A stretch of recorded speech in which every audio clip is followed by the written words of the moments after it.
কাল ঢাকায় আসছেন মার্কিন সহকারী পররাষ্ট্রমন্ত্রী ডোনাল্ড লু। বিদেশিদের মাতব্বরি চলবে না বলছে আওয়ামী লীগ, জনগণই আন্দোলনের ভরসা বলছে বিএনপি। স্বজনদের অপেক্ষার পালা শেষ। জলদস্যু মুক্ত এমভি আবদুল্লাহ নোঙর করেছে কক্সবাজারের কুতুবদিয়ায়। কাল বোটে করে চট্টগ্রামে ফিরবেন 23 নাবিক। আপিল বিভাগে চূড়ান্ত নিষ্পত্তির আগে ফাঁসির আসামিকে কন্ডেম সেলে রাখা যাবে না, আদেশ হাইকোর্টের।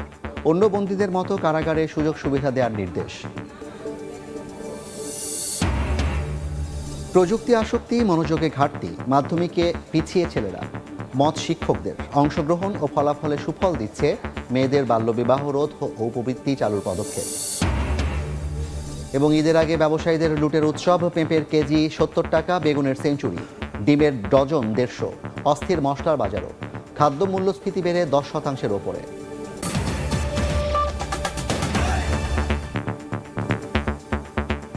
জনপথের সময়ের সঙ্গে আছি আমি জাফর সাদিক। কাল 2 দিনের সফরে আবারও ঢাকা আসছেন মার্কিন সহকারী পররাষ্ট্রমন্ত্রী ডোনাল্ড লু। নির্বাচনের পর যুক্তরাষ্ট্রের প্রথম উচ্চ পর্যায়ের এ সফরে সম্পর্ক জোরদারই লক্ষ্য বলে জানাচ্ছে স্টেট ডিপার্টমেন্ট। পররাষ্ট্রমন্ত্রী ডক্টর হাসান মাহমুদ বলছেন, র্যাবের ওপর নিষেধাজ্ঞা বা ভিসা নীতি দুদেশের সম্পর্কে যে রেখাপাত করেছে সেটা আলোচনায় থাকবে। এছাড়াও অর্থনৈতিক উন্নয়নের নানান বিষয় রয়েছে আলোচ্যসূচিতে। মানুষের দেশ বাংলাদেশে ফিরে আসতে পেরে আমি আনন্দিত। নির্বাচনের আগে 2 দফা মার্কিন যুক্তরাষ্ট্রের দক্ষিণ ও মধ্য এশিয়া বিষয়ক সহকারী পররাষ্ট্রমন্ত্রী ডোনাল্ড লুর সফর অভ্যন্তরীণ রাজনীতির আলোচনা সমালোচনার কেন্দ্রবিন্দু হয়ে উঠেছিল। পরিবর্তিত প্রেক্ষাপটে নির্বাচনের 4 মাস পর আবারও ঢাকায় আসছেন লু। এবার আর থাকছে না রাজনীতিবিদদের সঙ্গে আলোচনা, সরকারি পর্যায়ে বৈঠকই সফরের মূল আকর্ষণ। তবে বাদ পড়েনি সুশীল সমাজের সঙ্গে সাক্ষাৎ। আমরা কর্মকর্তার লেভেলে আমরা মিট করব মোস্টলি, সুতরাং আমরা কোন কোন মেকানিজমকে আরও এগিয়ে নেওয়া যাবে এর মধ্যে সেই বিষয়ে আলোচনা হবে। মার্কিন পররাষ্ট্র দফতরের ওয়েবসাইটে বলা হয়েছে 10 থেকে 15 মে ভারত, শ্রীলঙ্কা, বাংলাদেশ সফর করবেন ডোনাল্ড লু। এসব দেশের সঙ্গে দ্বিপাক্ষিক সম্পর্ক জোরদার সহ মুক্ত, অবাধ ও সমৃদ্ধ ভারত প্রশান্ত মহাসাগরীয় অঞ্চল বাস্তবায়ন গুরুত্ব পাবে সফরে।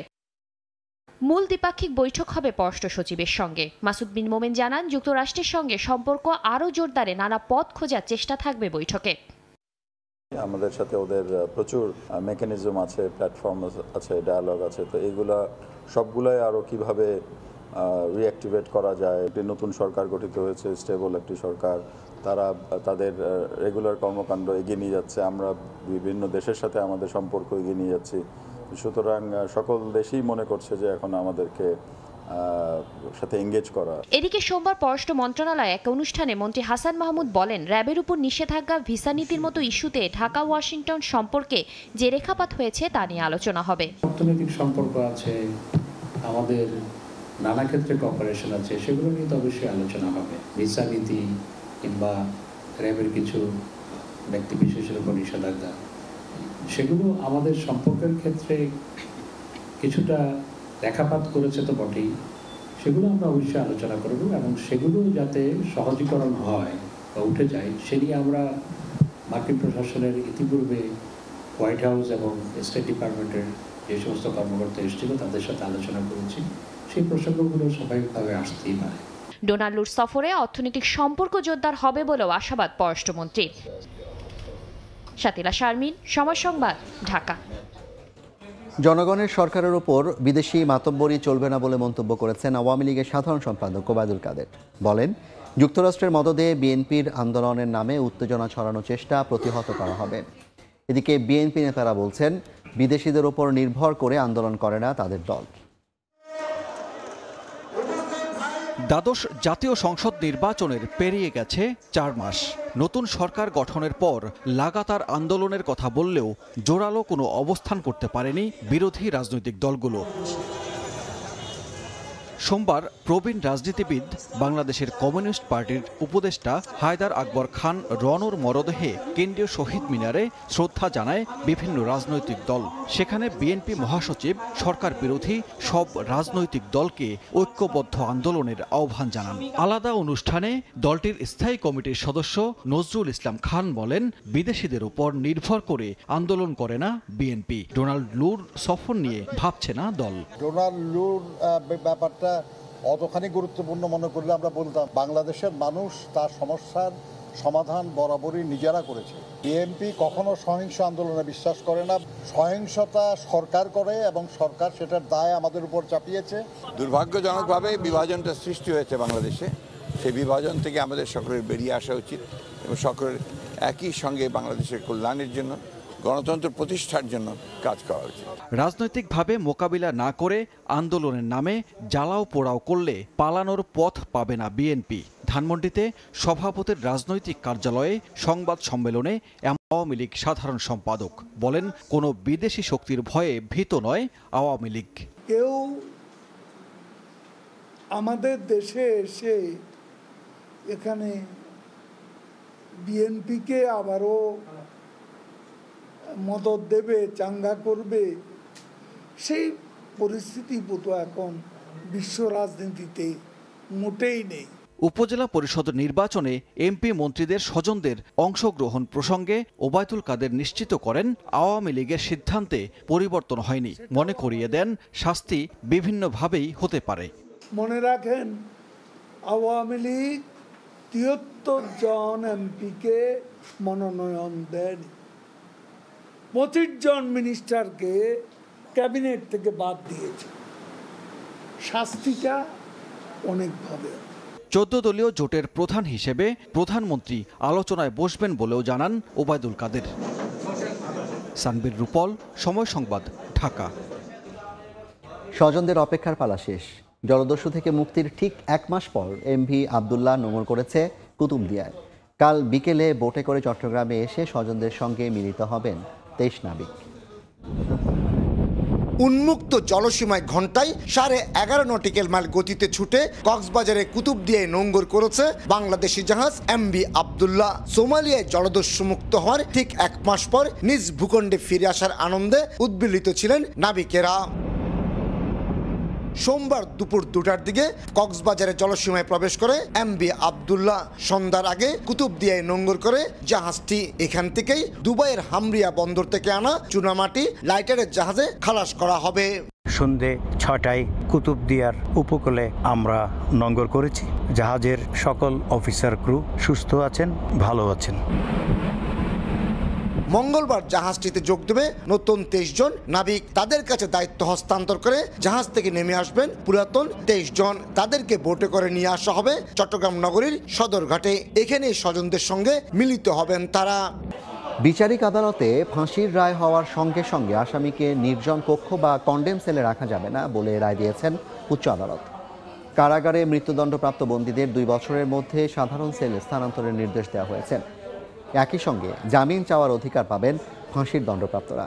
অ্যাটর্নি জেনারেল বলছেন, রায়ের বিরুদ্ধে আপিল করা হবে কিনা সরকারের সঙ্গে আলোচনা করে সিদ্ধান্ত নেওয়া হবে।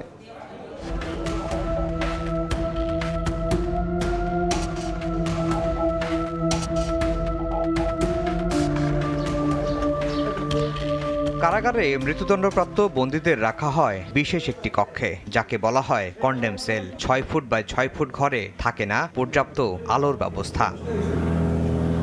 দেশের 68টি কারাগারে এমন নারী পুরুষ বন্দির সংখ্যা প্রায় 3000। তাদের অধিকাংশই খালাস চেয়ে আপিল করে রেখেছেন সর্বোচ্চ আদালতে। অথচ আপিল চূড়ান্ত নিষ্পত্তি হতে কেটে যায় 15 থেকে 20 বছর। অনেকে খালাস পান, অনেককে ঝুলতে হয় ফাঁসির কাষ্ঠে। হাইকোর্ট তার রায়ে বলছেন, আপিল বিভাগে মৃত্যুদণ্ড চূড়ান্ত হওয়ার আগে কাউকেই রাখা যাবে না নির্জন কক্ষ বা কন্ডেম সেলে। 2 বছরের মধ্যে কন্ডেম সেলে থাকা সব বন্দীকে সাধারণ সেলে নেয়ার নির্দেশ দেন উচ্চ আদালত। হাইকোর্ট বিভাগ, আপিল বিভাগ এবং প্রশাসনিক পদক্ষেপ আছে। মহামান্য রাষ্ট্রপতির কাছে ক্ষমা প্রার্থনা।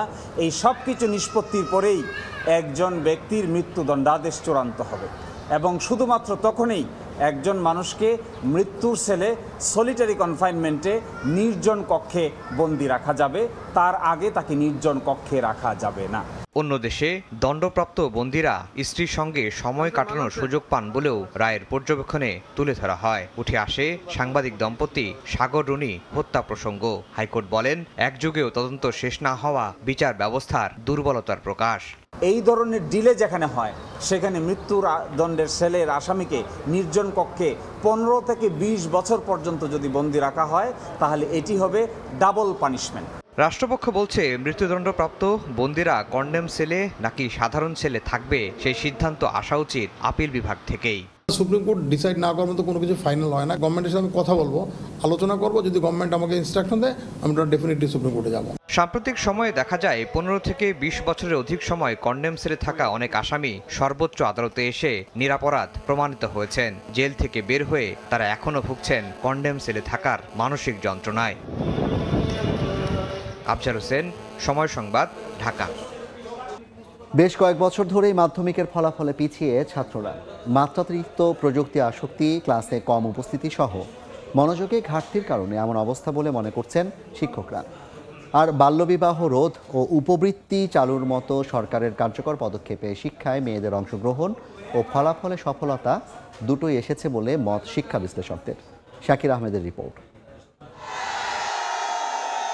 এসএসসি ও সমমানের পরীক্ষার ফল প্রকাশ হলো রোববার। ফলাফল বিশ্লেষণে দেখা যায়, মেয়েদের তুলনায় সব সূচকেই পিছিয়ে ছেলেরা। ছাত্রীদের পাশের হার যেখানে 84.47%, সেখানে ছাত্রদের পাশের হার 3% কমে 81.57% নেমেছে।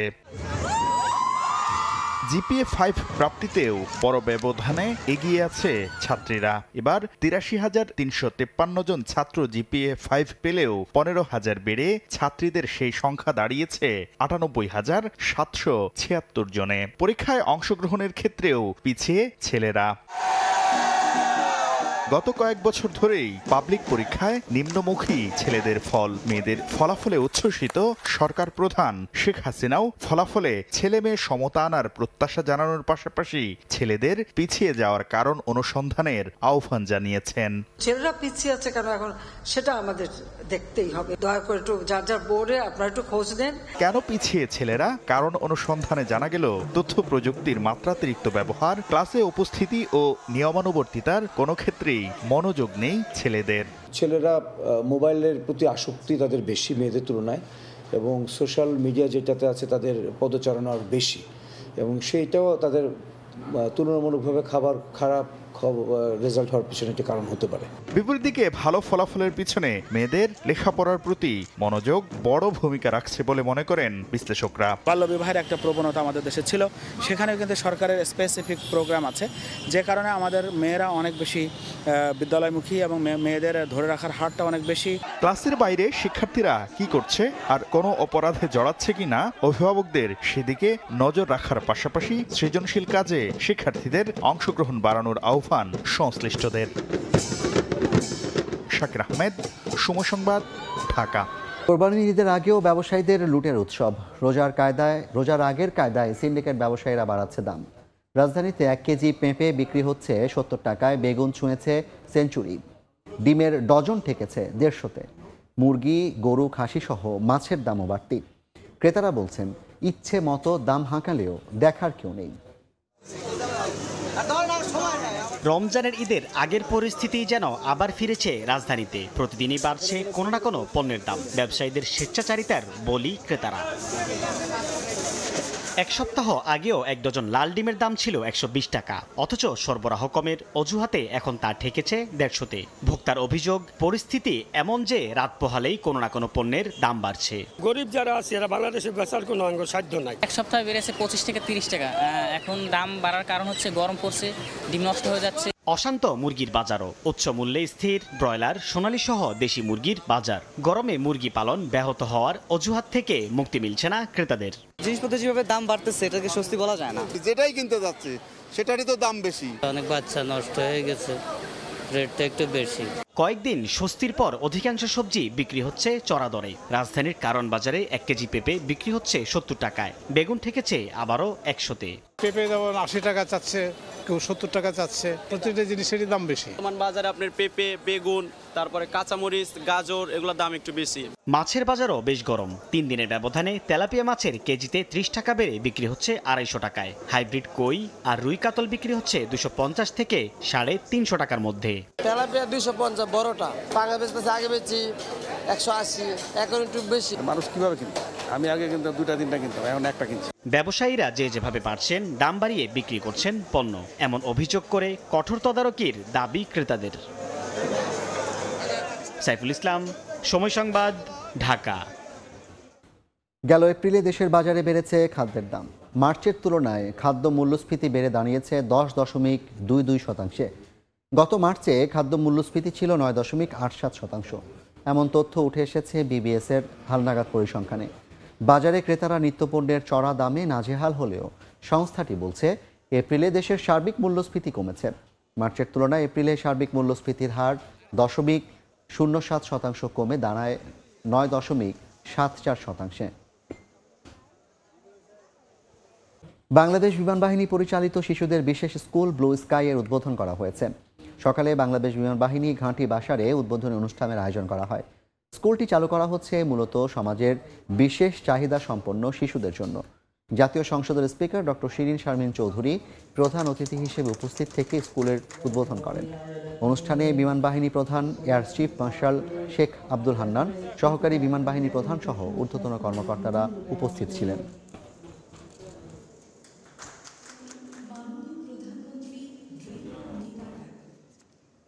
দ্বিতীয় ধাপের উপজেলা পরিষদ নির্বাচনে জমে উঠেছে প্রচারণা। বরিশালের হিজলায় চেয়ারম্যান পদে প্রতিদ্বন্দ্বিতা করছেন আপন 2 ভাই ও চাচা ভাতিজা। এরই মধ্যে প্রতীক বরাদ্দ পেয়ে প্রচারণা শুরু করেছেন তারা। ভোটাররা বলছেন আপন সহোদর আর চাচা ভাতিজার ভোট যুদ্ধে আমেজটাই ভিন্ন। বরিশালের হিজলা উপজেলা পরিষদ নির্বাচনে চেয়ারম্যান পদে চিংড়ি মাছ মার্কা নিয়ে ভোটের মাঠ চষে বেড়াচ্ছেন নজরুল ইসলাম রাজু ঢালি। আর আনারস মার্কা নিয়ে ভোটের মাঠে তার প্রতিদ্বন্দ্বী আপন চাচা দেলোয়ার হোসেন ফারুক ঢালি। বক্তব্য বিবৃতি আর ভোটারের মন জয়ের প্রতিশ্রুতিতে এখানে ভোটের আমেজ ভিন্ন। চাচা ভাতিজাই নয়, হিজলা উপজেলা পরিষদ নির্বাচনে চেয়ারম্যান পদে প্রতিদ্বন্দ্বিতা করছেন আপন 2 ভাইও। হিজলা উপজেলা আওয়ামী লীগের সভাপতি ও দুবারের সাবেক উপজেলা চেয়ারম্যান সুলতান মাহমুদ টিপু শিকদার মোটরসাইকেল মার্কা নিয়ে ভোটের মাঠে নামলেও তাকে চ্যালেঞ্জ ছুড়েছেন ছোট ভাই উপজেলা আওয়ামী লীগের যুগ্ম সাধারণ সম্পাদক আলতাফ মাহমুদ দীপু শিকদার। যে ভালো কাজ করে সেই ইনশাল্লাহ পাস করবে। কে দ্বারা আমাদের হিজলা উপজেলার উন্নয়ন হবে তাকে আমরা 21 তারিখ ব্যালটের মাধ্যমে জয়লাভ করব। প্রভাবমুক্ত, অবাধ, নিরপেক্ষ হবে জানিয়ে ভোটকে উৎসব মুখর করতে চায় বলে জানায় মাঠ প্রশাসন। আমরা বড় ধরনের যে আচরণবিধি ভঙ্গ বা কোনো ধরনের শান্তি শৃঙ্খলা অবনতি দেখছি না। আগামী 21 মে দ্বিতীয় ধাপের নির্বাচনে এই উপজেলার ভোট। শাকিল মাহমুদ, সময় সংবাদ, বরিশাল। সাতক্ষীরায় দুধে ভেজাল মিশিয়ে বিক্রির অভিযোগে এক ব্যবসায়ীকে গ্রেপ্তার করা হয়েছে। জব্দ হয়েছে 120 লিটার ভেজাল দুধ। দুপুরে আশাশুনির পুরোহিতপুরে অভিযান চালাচ্ছিল ভ্রাম্যমাণ আদালত। শাহদেব ঘোষের খামারে সংরক্ষিত দুধ থেকে ক্রিম উঠিয়ে দিয়ে পাম অয়েল ও গ্লুকোজ মেশানোর প্রমাণ পায় কর্মকর্তারা। এ সময় জব্দ করা হয় 120 লিটার ভেজাল দুধ। একই অপরাধ আবারও করায় শাহদেব ঘোষকে 1 লাখ টাকা জরিমানা ও 1 মাসের বিনাশ্রম কারাদণ্ডের আদেশ দেন জেলা ভোক্তা অধিকার সংরক্ষণ অধিদপ্তরের সহকারী পরিচালক নাজমুল হাসান। একই অভিযোগে ব্রহ্মরাজপুর এলাকার চয়ন ঘোষকেও 50,000 টাকা জরিমানা করে সতর্ক করে ভ্রাম্যমাণ আদালত।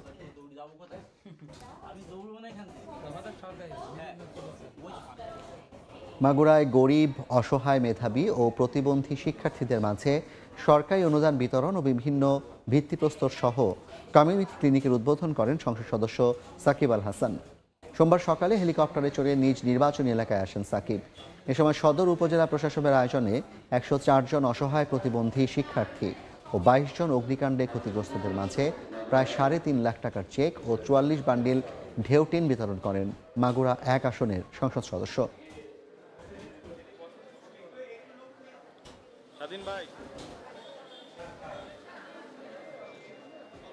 এক সপ্তাহ পরই শুরু হচ্ছে সমুদ্রে সব ধরনের মাছ শিকারের ওপর টানা ৬৫ দিনের নিষেধাজ্ঞা। এদিকে সাগরে ইলিশ না পাওয়ায় খালি হাতে ফিরছেন জেলেরা। কারো কারো জালে অল্প কিছু মাছ ধরা পড়লেও তা দিয়ে ট্রলারের তেল ও বাজার খরচ উঠছে না। এ অবস্থায় চরম হতাশায় জেলেরা। এদিকে ২০ মে থেকে সমুদ্রে শুরু হচ্ছে ৬৫ দিনের নিষেধাজ্ঞা। নিষেধাজ্ঞাকালে বঙ্গোপসাগরে সব ধরনের মাছ শিকার বন্ধ থাকবে। এতে টানা ২ মাসেরও বেশি সময় বেকার থাকতে হবে জেলেদের। এ অবস্থায় চরম বিপাকে তারা। এ পর্যায়ের শীর্ষ সংবাদগুলো জানিয়ে দিচ্ছি আরেকবার।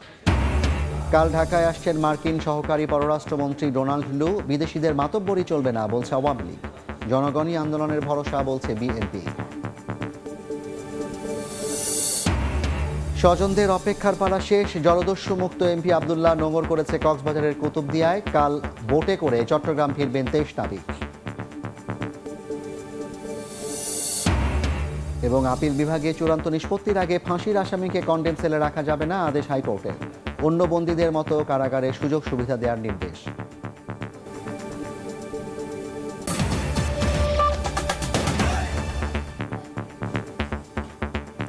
এই ছিল জনপদের সময়। রাতের সময় নিয়ে ফিরছি কিছুক্ষণ পর। আমি জাফর সাদিক, সঙ্গে থাকুন সময়ের।